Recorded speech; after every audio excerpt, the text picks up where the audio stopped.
Motorcycle लाया, चलो तुम्हें सह करा ला।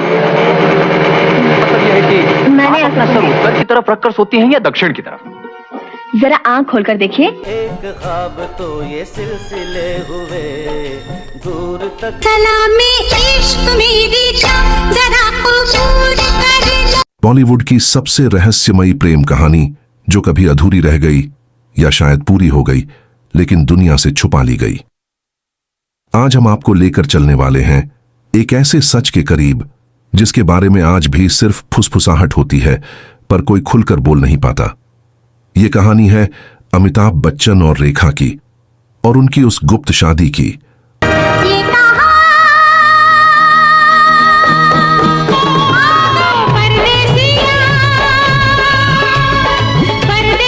अरे मुंह से बोल, डुगडुगी क्या बजा रही है? बूटी। इनसे तो मैंने शादी की है। और प्यार?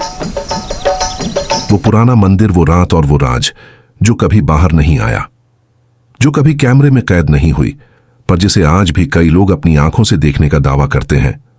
70 और 80 के दशक में जब रेखा और अमिताभ की जोड़ी ऑन स्क्रीन जलवा बिखेर रही थी, तब ऑफ स्क्रीन भी कुछ ऐसा चल रहा था जो सिर्फ कुछ करीबी लोगों को पता था।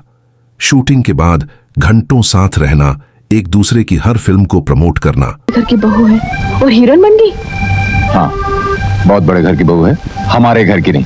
और मैं ये वर्दी पहनकर आंखें नीचे देखता रहूं? तेरी कसम। बरसे हरे रंग बरसे भीगे, तेरी रब ने बना दी जोड़ी, तेरी रब ने। और फिर वो सिलसिला फिल्म जहां रियल लाइफ और रील लाइफ का फर्क मिट गया। कहा जाता है कि 1984 की एक बेहद ठंडी रात में जब मुंबई की सड़कों पर सन्नाटा था, रेखा और अमिताभ को एक पुराने मंदिर में देखा गया। बांद्रा के एक पुराने शिव मंदिर में जहां सिर्फ 4 लोग मौजूद थे, एक पुराना पुजारी, एक ट्रस्ट का सदस्य और 2 उनके करीबी दोस्त। तेरी आवाज है हवाओं में, हाँ, पहली बार देखा ऐसा जलवा। वक्त शुबा वक्त जो कभी नसीब के नाम से। ये मेरे बस में नहीं और जो मेरे बस में नहीं। रेखा ने पहनी थी लाल बनारसी साड़ी, माथे पर सिंदूर, और अमिताभ ने पहना था सफेद धोती कुर्ता। मंदिर में बेहद शांत माहौल था, कोई कैमरा नहीं, कोई पत्रकार नहीं। शादी हुई सिर्फ मंत्रों के साथ और फिर दोनों अलग अलग रास्तों से निकल गए। अगले ही हफ्ते एक नामी पत्रकार ने दावा किया था कि बॉलीवुड का सबसे बड़ा धमाका सामने आने वाला है। तो मेरे दिल में कुछ हुआ। क्या हुआ? हाँ? अरे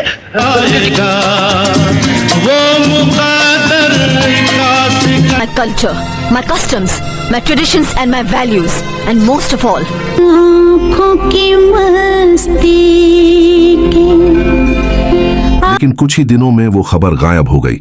उस पत्रकार को ट्रांसफर कर दिया गया और मंदिर की वो रात बस एक अफवाहज बनकर रह गई। फिल्म इंडस्ट्री के कुछ पुराने नाम आज भी कहते हैं, हमने जो देखा वो किसी फिल्म से ज्यादा रियल था। अमिताभ बच्चन उस समय एक आदर्श पारिवारिक पुरुष की छवि बना चुके थे। उनकी शादी जया भादुरी से पहले ही हो चुकी थी और उनका परिवार, करियर और सम्मान दांव पर था। वहीं रेखा हमेशा एक बोल्ड छवि के लिए जानी जाती थी और वो इस रिश्ते को अपना सब कुछ मान बैठी थी। शादी के बाद भी दोनों ने कभी साथ में रहना नहीं चुना।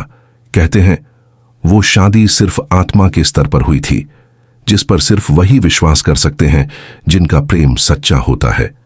जिस मंदिर में ये सब हुआ था आज वो आम लोगों के लिए बंद है। वहां अब कोई पूजा नहीं होती। ट्रस्ट ने उसे रख रखाव के कारण बंद बताया है, लेकिन कुछ लोग आज भी कहते हैं हर साल 27 मार्च की रात को वहां कोई दीपक अपने आप जल उठता है। क्या वो दीपक रेखा की याद है या फिर उस शादी की मूक गवाही? ये कहानी किसी किताब में दर्ज नहीं है, न ही किसी चैनल पर दिखाई गई है। ये वो सच है जो सिर्फ वक्त जानता है, और वक्त जब बोलेगा तब पूरी दुनिया चौंक जाएगी। अगर आपको ये रहस्यमयी कहानी पसंद आई हो तो वीडियो को लाइक और चैनल को सब्सक्राइब जरूर करें, क्योंकि ऐसी कहानियां आपको सिर्फ यही मिलेंगी। जलते हो रात को पास्कल की शराब से जलते हो। लो